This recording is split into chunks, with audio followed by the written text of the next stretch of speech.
Assalamualaikum warahmatullahi wabarakatuh. Ketemu lagi dengan Ibu Dwi untuk belajar matematika pada bab statistika dengan kompetensi dasar. Untuk aspek pengetahuannya adalah menganalisis ukuran pemusatan data tunggal dan data kelompok. Sedangkan aspek keterampilannya adalah menyelesaikan masalah yang berkaitan dengan ukuran pemusatan data tunggal dan data kelompok. Nah, untuk ukuran pemusatan data, saya ingatkan kembali bahwa ukuran pemusatan data adalah nilai tunggal dari data yang dapat memberikan gambaran yang jelas dan singkat tentang di sekitar mana data memusat serta mewakili seluruh data. Ukuran pemusatan data terdiri dari min, median, dan modus.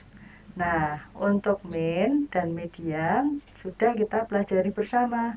Nah, kali ini yang akan kita pelajari adalah modus. Nah, modus adalah nilai yang paling sering muncul atau nilai yang mempunyai frekuensi tertinggi.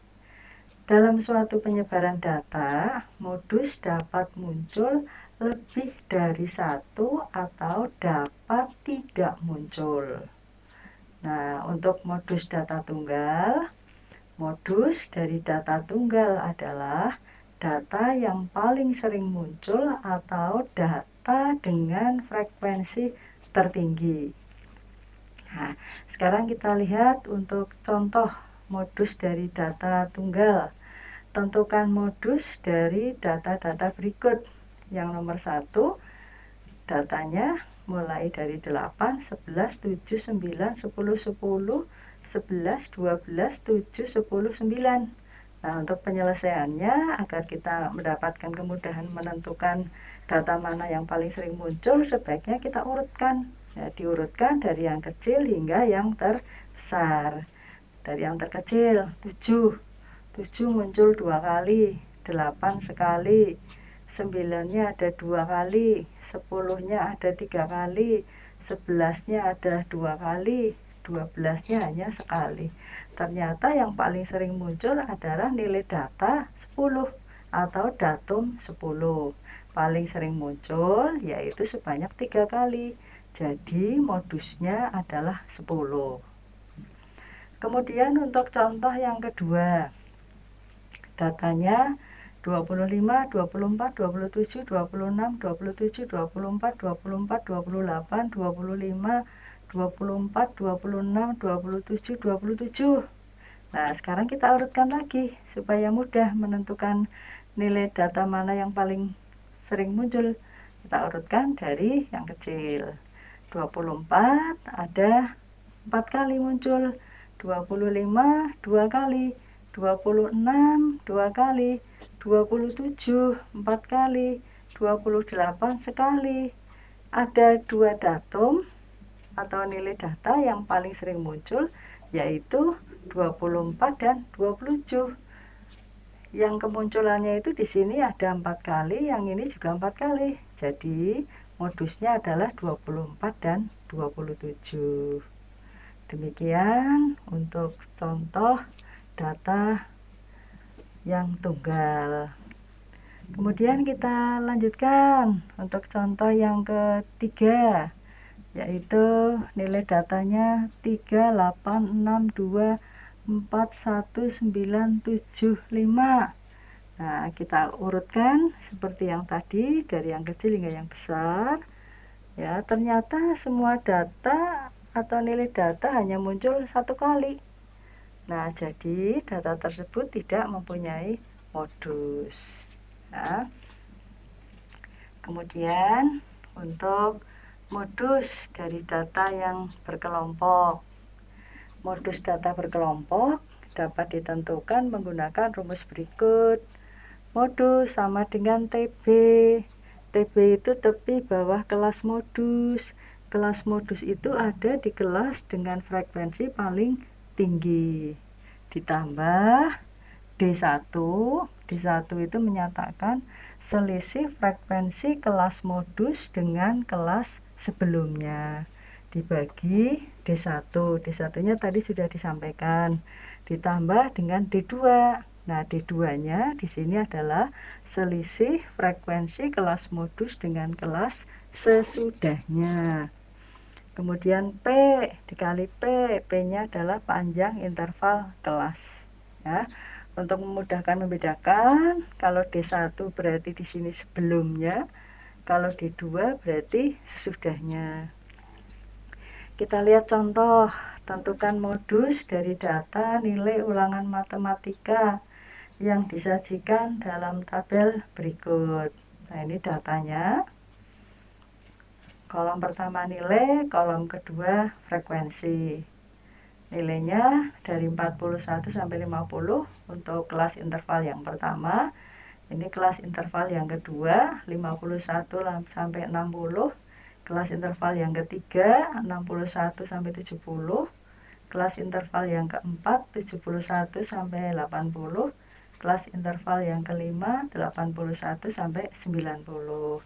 Masing-masing frekuensinya adalah 3, 8, 9, 14, 2. Nah, jawabnya frekuensi tertinggi adalah 14. Ya, ini 3, ini 8, ini 9, ini 2. Oh, yang tertinggi adalah 14. Berarti pada kelas yang keempat itu modus terletak, atau di sini dinyatakan bahwa frekuensi tertinggi 14 terdapat pada kelas keempat, yaitu nilai 71 sampai 80.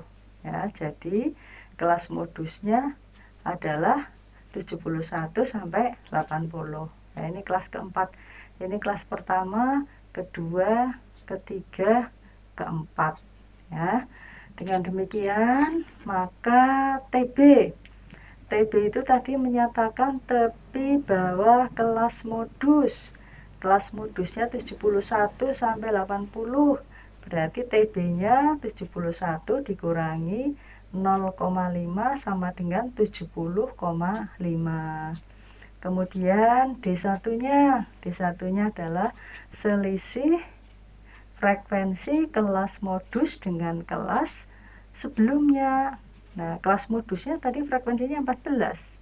Sebelumnya berarti 9. 14 dikurangi 9 sama dengan 5. Kemudian D2 itu selisih frekuensi kelas modus dengan kelas sesudahnya. Frekuensi kelas modusnya 14, sesudahnya berarti 2. Nah, sehingga D2-nya sama dengan 12. Kemudian menentukan panjang interval kelas.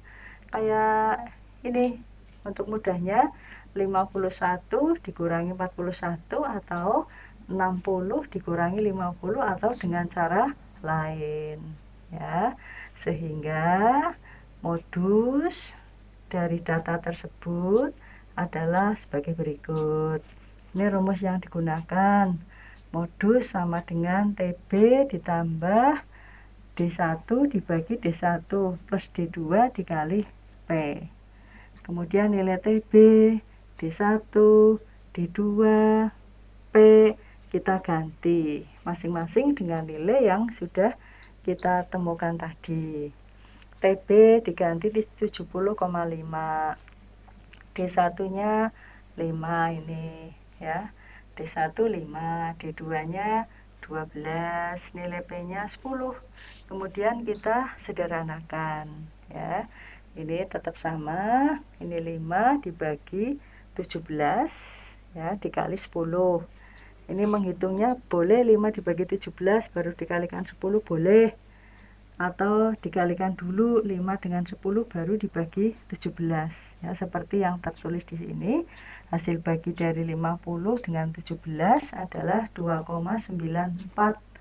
Kemudian modusnya 70,5 ditambah 2,94 sama dengan 73,44. Jadi modusnya adalah 73,44.